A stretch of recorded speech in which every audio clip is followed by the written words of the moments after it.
Olá, eu me chamo João Vinícius, sou instrutor pelo SESI Senai e hoje nós vamos dar seguimento a mais uma aula sobre a ergonomia, NR17. Relembrando os capítulos anteriores, nas aulas anteriores, nós falamos sobre a ergonomia relacionada à postura, ao trabalho. Falamos sobre a história da ergonomia, como que a ergonomia surgiu até os dias atuais. E hoje nós vamos dar um foco, uma ênfase maior na ergonomia organizacional e na ergonomia cognitiva, para sabermos como que essa ergonomia andam, de acordo com as situações dentro da empresa, como que as pessoas agem diante dessas ergonomias e como que ela interagem, falam uma com a outra em relação às pessoas, A ergonomia organizacional envolve o clima organizacional da empresa, a cultura, processos e políticas da empresa, que considera as pessoas como partes inerentes do sistema. Aí nós temos alguns aspectos, que vai trabalhar toda essa questão da ergonomia organizacional, sobre a política da empresa. Então, a empresa trabalha com o grupo, tem o tempo de trabalho de cada situações, trabalha também com a gestão de qualidade, com os processos comunicativos entre setores, entre pessoas, tem os projetos participativos que engloba toda a questão da cadeia produtiva. Então, a ergonomia organizacional está voltada para cada uma dessas pontualidades que nós vamos ver adiante. Um exemplo claro é através do feedback de equipe ou programa para promover maior interação entre setores, que são alguns exemplos de aplicação. Então, para um setor andar bem, desenvolver a sua atividade bem, ela tem que estar comunicando, trocando feedbacks para que toda uma organização funcione, dê certo, alavanque a produção, para o bem de todos. Dando sequência, nós temos ali a primeira pergunta, qual o objetivo da ergonomia organizacional? Então, essa ergonomia, ela propõe estudar e intervir na cultura e no clima organizacional da empresa. Como eu disse antes, ela vai colocar de modo que essa organização atue conforme as missões, os valores, que também nós vamos ver adiante, em relação ao objetivo dela. E o objetivo é adaptar as condições da empresa para preservar a saúde e o bem-estar do trabalhador. Então, ela vai colocar vertentes de missões, de objetivos, para que ela consiga atingir o objetivo dela e ela consiga também atender às necessidades dos trabalhadores, de exercer as funções cada vez mais ergonômicas, para que as funções elas tenham mais liquidez, para que não seja tão escassa e de modo conforto, que ela possa trabalhar de maneira confortável para a realização das suas atividades, da sua jornada de trabalho.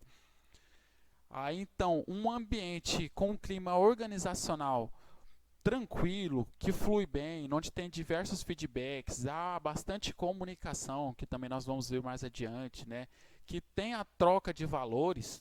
Então, tem tudo para ser um ambiente de trabalho bem cooperativo, um trabalho bem ardente, um trabalho que todos vão cooperar e crescer para o mesmo âmbito, com o mesmo propósito, o mesmo objetivo. Então, essa imagem nos representa bem, todos buscando a união para a mesma solução, para o mesmo resultado. E quais os pontos relevantes da ergonomia organizacional? Então, a gente tem diversos pontos, diversos fatores que a ergonomia organizacional age tanto nos postos de trabalho, quanto na rotina, na jornada de trabalho dessas pessoas, para que isso tudo possa acontecer.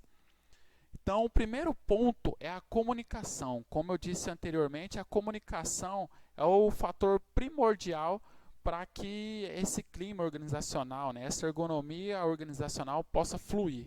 Tá, mas de que ponto isso pode acontecer? E como? E o que é a comunicação diante disso? A comunicação ela é definida por um processo que envolve a troca de informações entre dois ou mais interlocutores por meio de signos e regras semióticas mutuamente entendíveis. Então, há duas pessoas ou mais, onde elas trocam informações, trocam mensagens, né? Trocam visões, coisas nesse sentido em que facilita essa comunicação. Então, um gesto, um olhar, né, um acenamento já é algo caracterizado, né, como comunicação, né? Então, nós temos um vídeo aqui para explicar melhor como que funcionaria, como que funciona essa comunicação no âmbito, né? A comunicação tem forte impacto na integração da equipe de trabalho, especialmente na busca de resultados. E, por esse motivo, na tentativa de sempre melhorar a coesão do grupo, a comunicação pode influenciar na motivação das pessoas. Mas, em sentido oposto, a falta de comunicação pode ser desastrosa, comprometendo o desempenho, provocando isolamento e frustração. E quem quer trabalhar num ambiente assim? Buscar estabelecer um processo aberto de comunicação é imprescindível para o gestor, mas também é de extrema importância para cada um dos profissionais da equipe. Por isso, desenvolver técnicas de comunicação interpessoal é essencial para lidar com colegas e pessoas do nosso convívio. Quando há um ambiente confiável e acolhedor à troca de ideias, podemos mostrar nossas competências e participar do processo decisório. Não somente a fala, mas também os gestos e as atitudes têm grande impacto. As palavras representam, em média, apenas 7% do processo de comunicação, o tom de voz, 38%, e os sinais não verbais, 55%. Pois é, como será que a outra pessoa te vê? Afinal, não é o que você diz, mas como você diz que determina o sucesso de sua comunicação. Então, vamos à prática? Observe o seu tom de voz. Evite indiretas. Identifique como você utiliza a linguagem não verbal. Use adequadamente o vocabulário. Tenha clareza quanto ao objetivo de sua comunicação. Pergunte sempre a opinião de quem convive com você. E não se esqueça, um bom comunicador não sabe apenas falar e se expressar bem. Ele deve saber ouvir. E no tribunal, observe o seguinte: acesse o e-mail e a intranet diária.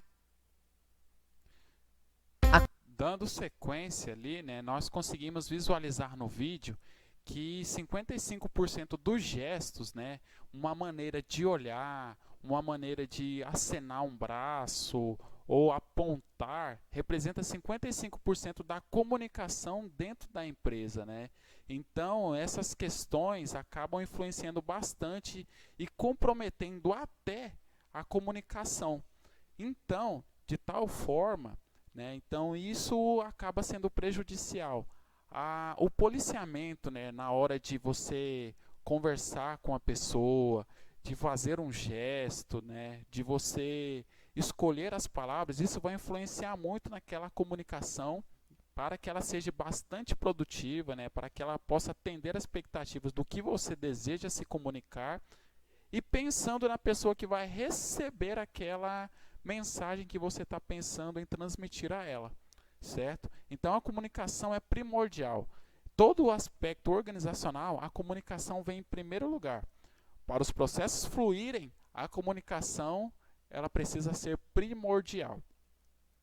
E dando sequência na nossa linha de raciocínio relacionada à ergonomia organizacional, nós temos o trabalho em grupo e o trabalho em equipe.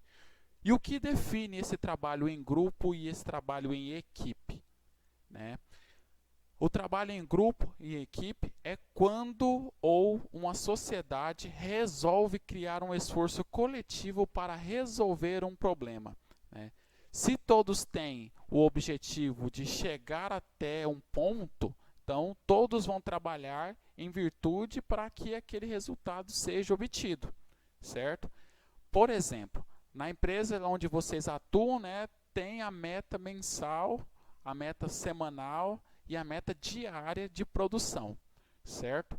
Então, para que essas metas sejam batidas, é necessário todo um trabalho de um grupo, de uma equipe, para que essa meta seja alcançada. Então, há um esforço coletivo para que isso possa ser alcançado, né? Então, a gente tem duas diferenças. Então, nós temos grupo e nós temos equipe. Como que grupo é caracterizado? Um grupo é caracterizado pela quantidade. Você pode ter um grupo 5, 10, 20, 30 pessoas. Mas se essas 10, 20, 30 pessoas não trabalham para a mesma solução, para o mesmo resultado, né, ela não é caracterizada como uma equipe. Uma equipe é caracterizada quando todos têm a mesma função e todos trabalham pelo mesmo objetivo. Isso sim é uma equipe. Um grupo é só composto, é só números, né, que vai agrupar e direcionar quantitativo, digamos assim. Uma equipe, não, ela trabalha com mais garra, com mais determinação, para um bem de todos. Dando uma sequência aí mais à frente, né, nós temos um vídeo que representa bastante o trabalho em equipe e um trabalho em grupo.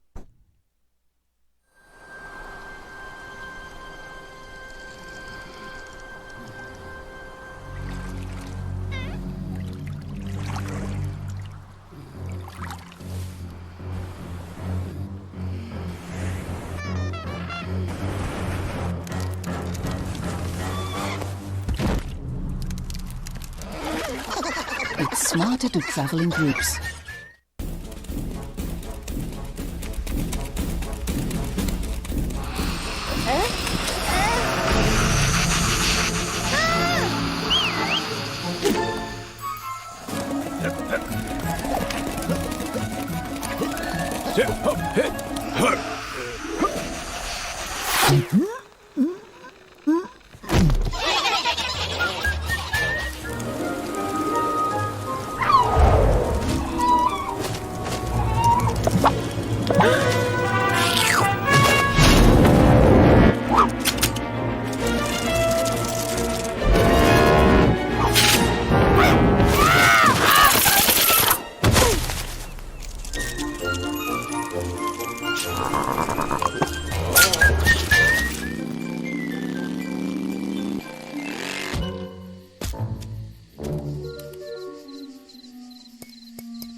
It's smarter to travel in groups.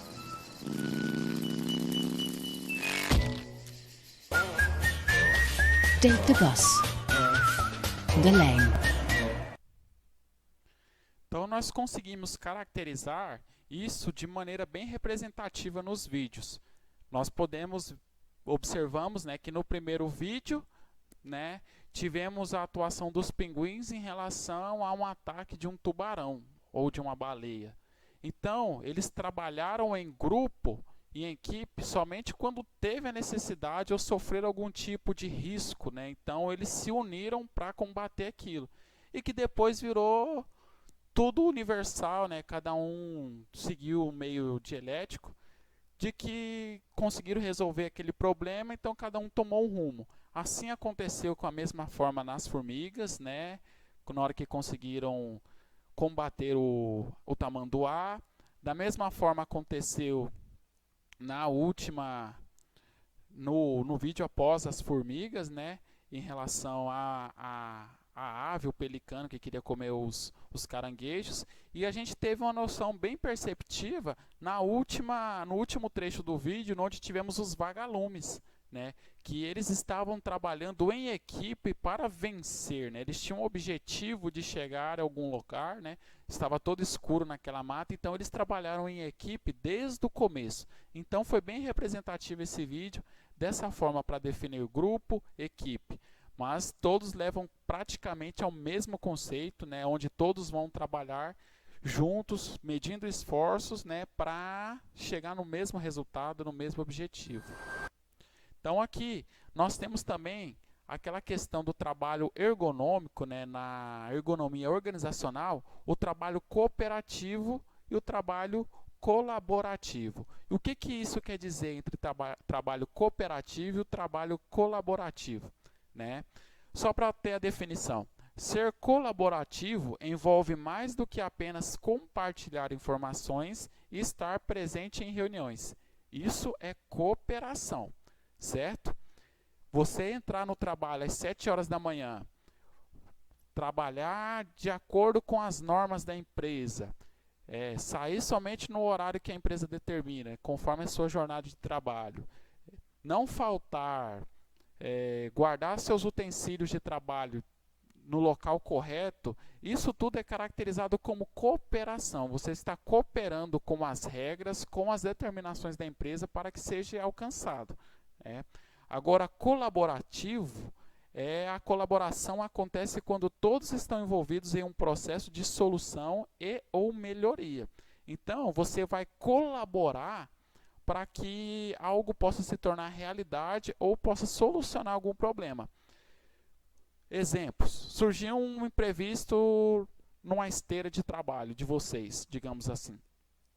Então, um colaborador, né, teve a ideia de sanar o problema. Né? Outro falou assim, não, mas eu tenho uma ideia que vai ser mais vantajosa. Então, houve a colaboração de ambas as partes para solucionar o problema. Entendeu? Então, essa é uma questão onde a colaboração entra em contexto maior. Então, isso acaba se tornando colaborativo, ao invés de cooperativo. Que cooperação é apenas você andar de acordo com as regras, com aquilo que é omitido para ser feito. E a colaboração é diferente, é você colaborar com algo que vai fazer a diferença, né? Você ter um dedinho, digamos assim, naquilo que foi proposto, né? Naquilo que mudou e teve alguma coisa de ressalva, digamos assim. Seguindo mais adiante, temos os processos participativos. O que seriam esses processos participativos, né? É um projeto que não irá pertencer a um gestor, e sim a uma equipe, né? Isso está muito ligado ao trabalho colaborativo, né? Então, você teve a participação, você colaborou para que aquele projeto do gestor, né, desse certo. Então, isso chama-se aí os projetos participativos. Então, tem vários processos dentro da empresa que exigem a participação e a colaboração dos colaboradores, né, e de todos os outros demais colegas para que essas situações aconteçam, entendeu? Então, se você parar e pensar, se você ajudou em uma tomada de decisão, você foi participativo, você cooperou com aquilo. Então, isso certamente está sendo bem visado, entendeu? Então, na hora que for tomar algumas decisões para subir patente, mudar a hierarquia, empregar mais responsabilidade em você, então isso vai ser levado em conta, porque você foi colaborativo, foi participativo, sanou o problema, né? Colocou ideias para que possa melhorar aquele processo, certo? Seguindo adiante, nós temos um vídeo em que vai comparar todas essas questões participativas, né, colaborativas, cooperativas, né, onde tem a comunicação, e isso remete muito na questão desse vídeo que nós vamos ver agora.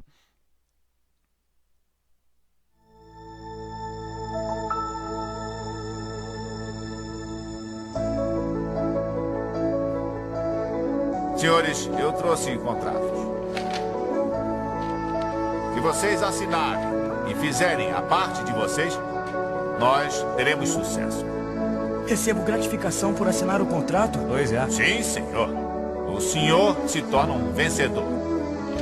Porque se tem uma coisa que eu sei, é que as derrotas vão acabar agora.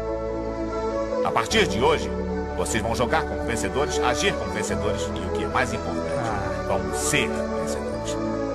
Se ouvirem e aprenderem, vão vencer os jogos de basquete.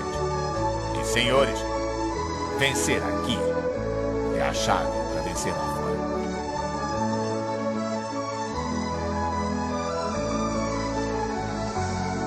Correto, correto, lá! Toque no chão. Levantem. Vamos lá. 3 flexões e saiam correndo, hein? 1, 2, 3. Vamos lá. Explosão. Eu quero ver você. Vamos lá. Isso aí, quero ver. Explosão. Vai. Toque no chão. Vai. Força. Vai lá. Isso, vai.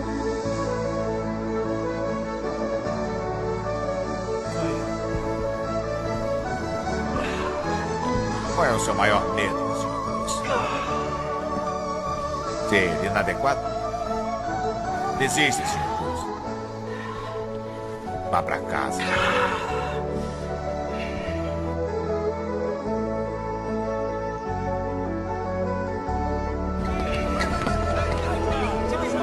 Sabe que sua tarefa é impossível de completar até sexta, sabe? Vamos lá! Trabalhando, quero ver!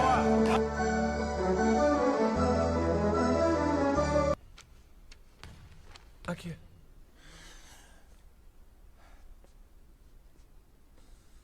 Sr. Cruz, o senhor me impressionou com o que fez, mas não conseguiu. Ainda me deve 80 suicídios e 500 flexões. Nossa. Por favor, saia do meu ginásio.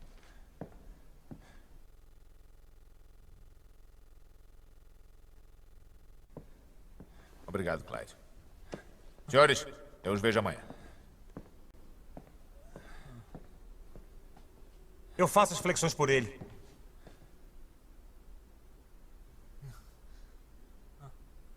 Diz que somos um time. Uma pessoa luta, todos lutam. Um jogador vence, todos vencem, não é?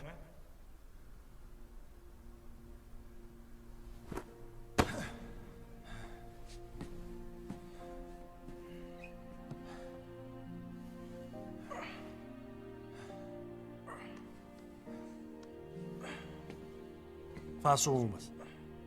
E faço uns suicídios também.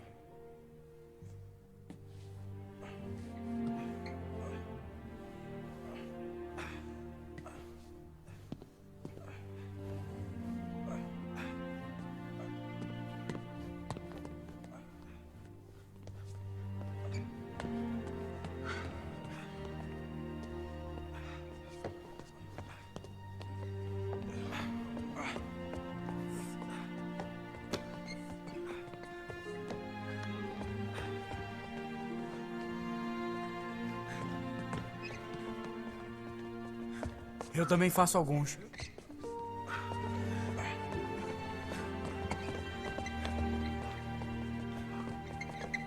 Clyde, continue contando.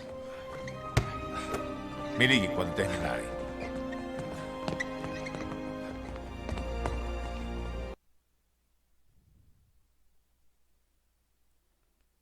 Então, nós podemos observar que houve um trabalho de cooperação, um trabalho em equipe. Para quem não assistiu esse filme, ele chama-se Treino para a Vida, né? E conta a história do treinador Carter, né? Que naquela época, na década de 70, ele tinha sido jogador de basquete pela escola, né? E ele recebeu o convite da diretora para ser o treinador, né, dos alunos de basquete, do time de basquete da escola, naquele período atual. E como era uma escola no Brooklyn, né, uma escola muito de classe média inferior, ele tinha uma realidade totalmente diferente do que ele tinha vivido no passado. Então os alunos, eles não estavam nem aí para os estudos, eles faltavam, não estudavam, tinham problemas com drogas, roubos e por aí vai. Então, ele começou, né, o vídeo começou ele colocando um contrato para os alunos assinarem, que naquela cláusula do contrato as pessoas, né, os alunos, eles tinham que tirar nota acima de 6, frequentar todas as aulas e no dia dos jogos eles tinham que usar terno. Então, os pais não estavam adaptados, né, a esse tipo de realidade. Foi na onde fizeram uma rebelião na escola, né, solucionando o porquê daquilo, perguntando para ele o porquê daquilo, e ele tentava justificar que aquilo era uma disciplina, né, porque os alunos precisavam daquilo para seguir adiante. E um aluno pegou e não ficou de acordo, não estavam frequentando as aulas e por aí vai. ele pegou e dispensou o aluno dos treinos, que foi aquele menino que vocês viram no último, que não conseguiu alcançar as médias, né? Dos treinamentos. Então, e nisso começou a escola, né, conforme os treinos, eles começaram a ter disciplina, começaram a frequentar as aulas, começaram a disputar os jogos, ganhar torneios, então eles ficaram bem visíveis. E aquele menino que ficou fora do time, que saiu por recusar a assinatura do contrato, ele se envolveu na droga, né, viu seu primo ser assassinado e tudo mais, e viu que não estava sendo uma boa continuar com aquela vida, e viu que os outros colegas, os amigos estavam tendo sucesso, e pediu para retornar. No que ele pediu para retornar, o treinador disse que ele teria que pagar tantas flexões, tantos suicídios, quantas abdominais, né, para que ele pudesse ter uma chance de tentar entrar para o time novamente, né? Então o time estava nas finais dos jogos universitários ali, né? Não me recordo se era universitário ou jogos estudantis, uma coisa assim. E foi na onde que aconteceu esse momento, né? No que o aluno voltou, né? Solicitou a participação e teve que fazer todo aquele sacrifício e não conseguiu. Então o líder, o treinador Carter, ele estava disposto a não incluir, mas o trabalho em equipe e a cooperação dos outros alunos, né, fizeram que ele pudesse retornar. Então, de que forma? Fazendo alguns suicídios para ele, fazendo algumas flexões, né, alguns polichinelos. Então isso motivou, né, o treinador a aquele trabalho em equipe. Então essa é uma mensagem onde que a cooperação, né, o trabalho em equipe, o foco, né, e a determinação possa ser primordial numa ergonomia organizacional, né? Seguindo mais adiante, nós temos a organização em rede. O que seria essa organização em rede, né? Rede é o coletivo que opera fora das fronteiras organizacionais, visando atuar pautado para o negócio, certo? E o que seria essa rede? Vamos pegar uma exemplificação bem grande de vocês. A BRF. Então, onde que vocês atuam é somente uma unidade. Então, nós temos a matriz em outro local, né, em outra cidade. E temos diversas outras unidades espalhadas pelo Brasil. Então, isso é uma organização em rede, onde a matriz determina as funções e todas essas outras unidades, né, elas vão executar o que foi determinado pela matriz, né, que foi tudo planejado por lá, foi tudo determinado por tempo, quantas metas seriam batidas, quem queria tomar conta dessas questões. Então isso tudo é uma organização de rede, que também está organizado dentro da ergonomia organizacional. Então dentro dessa matriz vai estar também lá as normas, né, de saúde e segurança voltada para a ergonomia, que todas as unidades precisam se adequar para oferecer um melhor conforto e segurança para os seus colaboradores. Então vem de lá. Então aqui nós temos alguns exemplos de rede, né, de organização em rede. Então nós temos a BRF, a Marfrig da mesma forma, a McDonald's, Fiat. Nós temos um exemplo aqui, né, uma cidade local que é a Citro 5, né, a CIA. E por aí vai. São empresas que elas abordam essa questão, entendeu? Elas têm uma matriz que vai englobar todas essas questões e disseminar para as outras unidades essas questões de segurança, essas questões de metas, essas questões de produção, essas questões determinadas pelo um local só, pela rede, entendeu? Que todos vão andar no mesmo consenso, no mesmo objetivo, mas que um determina. Isso a gente viu também lá na primeira aula, definido pelo Taylor, né? Recapitulando aí um pouquinho. Então, Taylor definiu essas questões. Teria uma pessoa para planejar e organizar para que as demais executassem, né? Conseguissem fazer todas essas tarefas. Mais adiante, nós temos a cultura organizacional. Então, como nós temos a organização em rede, então essa rede, essa matriz, ela também define uma cultura. E o que seria essa cultura, né? Que é o conjunto de elementos, crenças, valores e normas que influenciam o clima de uma empresa. Então, essas crenças, né, ela crê que aquilo que ela está investindo, que aquilo que ela planejou vai dar certo, né? Mas para aquilo que ela dá certo, ela tem os valores que é um dos objetivos que ela tem que atingir, né? Valores humanos, valores naturais, valores ambientais, e junto ela carrega uma sequência de normas para que aquela crença possa ser atingida junto com os valores. Então, ela tem norma de segurança que ela precisa seguir, né, para atingir um valor objetivo, que é a segurança do colaborador. Porque o colaborador, você como colaborador, tem um valor para a empresa. Então, tudo isso influencia na cultura organizacional da empresa, né? Que nós temos aqui representado por esse organograma, né? Que nós temos a empresa, valores, norma, missão, objetivos e o comportamento. Frisando melhor essa questão, nós temos aqui, como empresa, a BRF, certo? Então, a BRF é a empresa que solicita, né, que faz todas as questões, assina a matriz para o atendimento em rede e através das culturas organizacionais. Então, com isso, a BRF tem a missão, que é participar da vida das pessoas, oferecendo alimentos saborosos com qualidade, inovação e a preços acessíveis, em escala mundial. Então, essa é a missão proposta pela BRF, né? Participar da vida das pessoas, né? Oferecendo alimentos de qualidade, com sabor, né? E para todo o mundo, né? Seguindo mais adiante, ela tem uma visão, que é ser uma das maiores empresas de alimento do mundo, admirada por suas marcas, inovação e resultados, contribuindo para um mundo melhor e sustentável. Ela visa essa questão porque ela tem que ter uma visão de onde ela quer chegar. Então, ela tem uma visão de que ela quer ser uma das maiores ou a maior empresa de alimentos do mundo. Então, ela tem uma ambição. Assim como você também tem uma ambição de ter um carro, de ter uma casa, né, própria, de ter um salário maior. Essa ambição é saudável, entendeu? Você corre atrás desse objetivo seu. Então, essa é a visão como objetivo da BRF. Seguindo adiante, ela tem os valores, né? Então, ela visa como valor a integridade, o foco no consumidor, o respeito pelas pessoas, o desenvolvimento de pessoas, a alta performance, a qualidade, o espírito de inovação, o desenvolvimento sustentável, a visão global, né? E o compromisso com a diversidade e a aceitação das diferenças. Então, isso são os valores que ela emprega diante o contexto industrial, um contexto empresarial dela. Então, na hora que ela contrata um colaborador, ela está contratando também todas essas questões, onde o colaborador ele vai estar focado no consumidor, que também é o objetivo da BRF.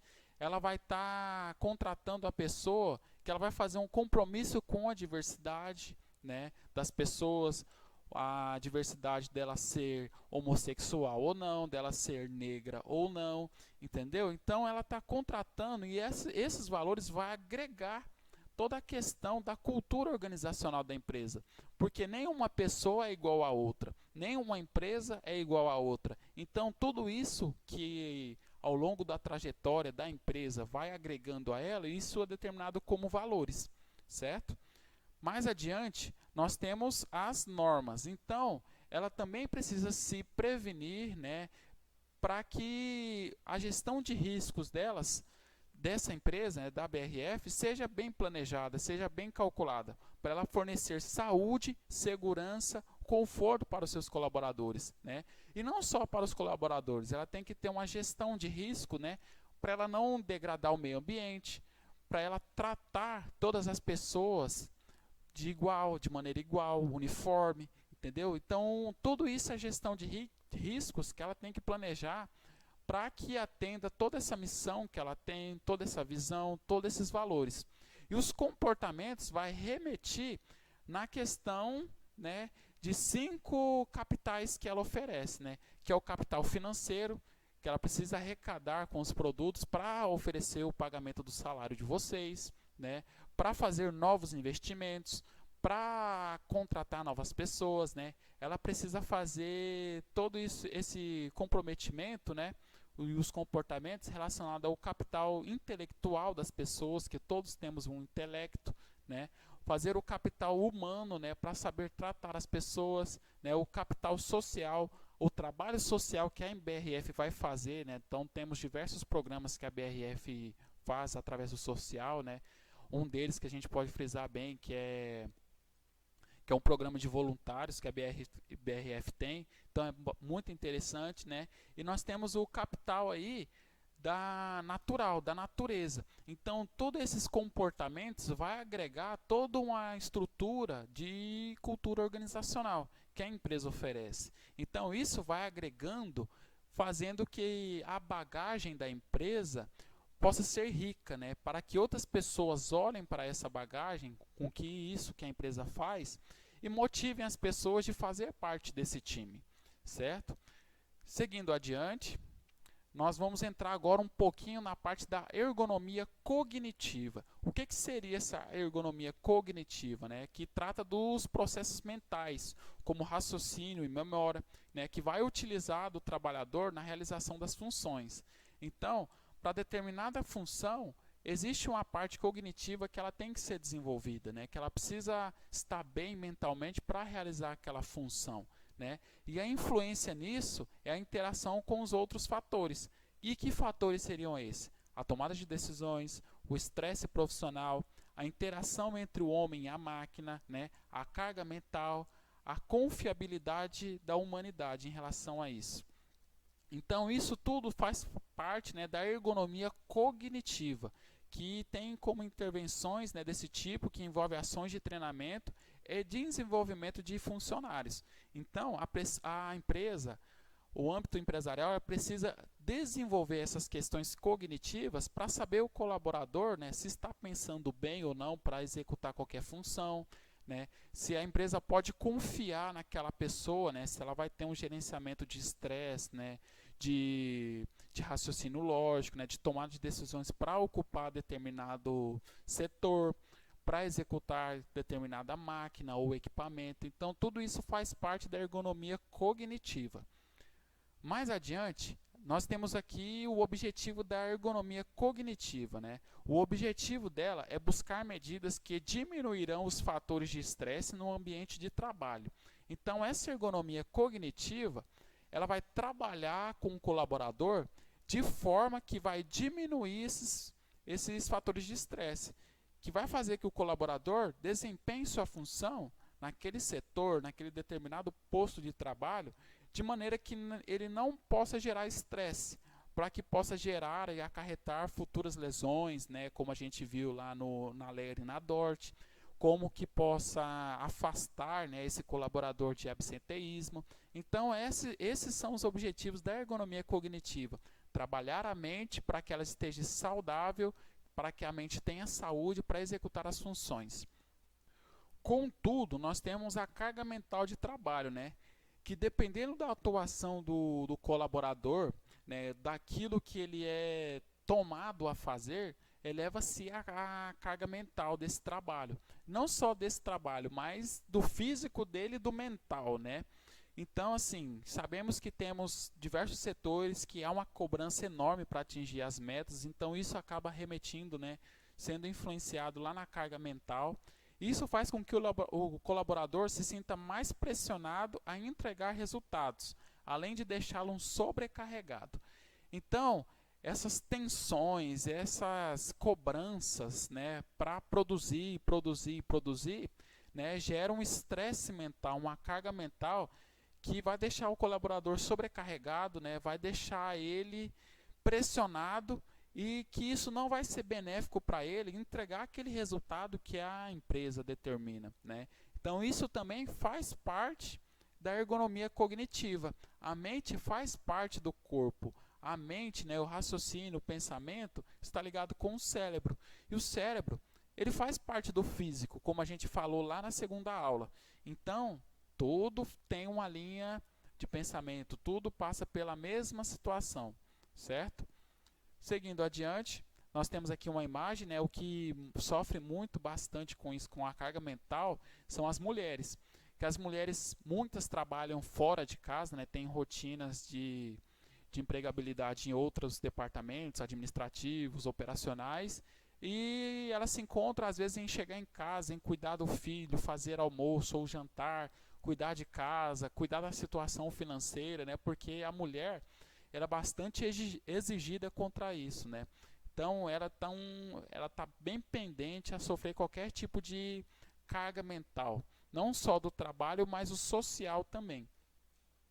Então aqui nós temos um videozinho, né, sobre essas questões todas.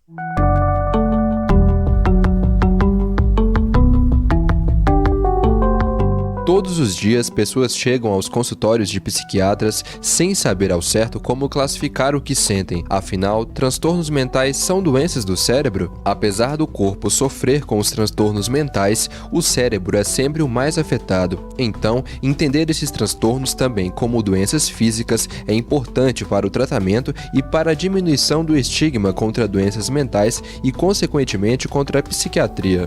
Transtorno bipolar, depressão, transtornos alimentares e outros transtornos mentais são como diabetes, doenças cardiovasculares e precisam de tratamento médico, e a psiquiatria é a especialidade médica indicada. Assim como outras doenças, esses transtornos seguem predisposição genética, fatores externos e neuroadaptações em relação a esses estímulos externos, o que significa que todo mundo pode ter uma doença mental em algum momento da vida. Portanto, cuidar e proteger do cérebro e de suas células é importante e pode evitar o desenvolvimento de doenças mentais. Para debater o tema, recebemos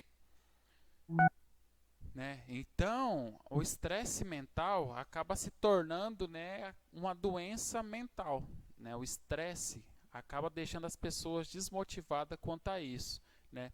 Então, não só o trabalho, né, o estresse mental é tornando a isso, né?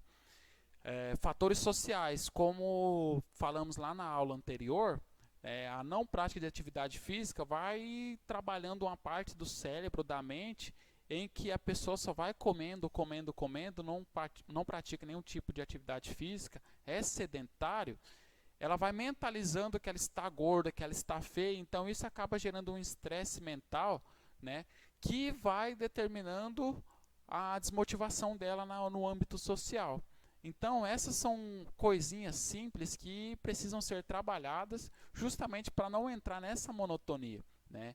Então, trabalhos, né, de cursos que a gente possa ver voltado à mente, relaxamento, fazer uma viagem, visitar alguma natureza, algum local, para que você possa desocupar a sua mente, né, para que não esteja totalmente o foco voltado ao trabalho e às coisas ruins da vida, para que você possa voltar com a saúde bem ativa, né, da sua mente, para que você possa analisar, pensar e engrenar nos seus objetivos, né, fazendo com que resultados sejam obtidos, né, para que você possa também caminhar junto, se comunicar melhor nessas situações, né? E quem está exposto a esses riscos, né? Quem faz jornadas longas, ininterruptas e quem assume mais irresponsabilidades tem maior chance de sofrer o esgotamento. Então, gestores, né, que pensam muito, eles são obrigados a racionalizar, planejar, organizar, lidar com muitas pessoas. Eles estão de acordo com, é classificado como expostos a esses riscos maiores, né? Não como também o operacional, que está ali trabalhando, lidando diretamente com isso, sofrendo a pressão do gestor, também vai sofrer algum tipo de esgotamento.